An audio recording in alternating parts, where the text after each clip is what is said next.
Trend setter. ఈ cinema విజయంతో కాంచనా గారు రాత్రికి రాత్రే స్టార్ హీరోయిన్ గా మారిపోయారు. ఆమె గ్లామర్, నటన ఇంకా ఆధునికత ప్రేక్షకులను మంత్రముగ్ధులను చేశాయి. అయితే అప్పటికే సావిత్రి, జమున, కృష్ణకుమారి లాంటి వారు ఇండస్ట్రీలో గట్టి పోటీ ఇవ్వడంతో కాంచనా గారు తనకంటూ ఇండస్ట్రీలో గ్లామర్ ని ఎంచుకుని అన్ని తరహాల కాస్ట్యూమ్స్ ని వేసుకుంటూ జనాల్ని ఎంటర్టైన్ చేయాలని నిశ్చయించుకున్నారు.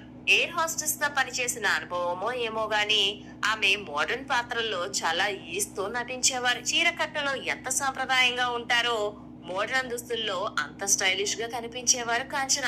ఆ తర్వాతి సంవత్సరం 1965లో మధుసూదన్ రావు గారి వీరాభిమన్యులో కథానాయక ఉత్తరగా నటించడానికి ఆమెకి అవకాశం వచ్చింది.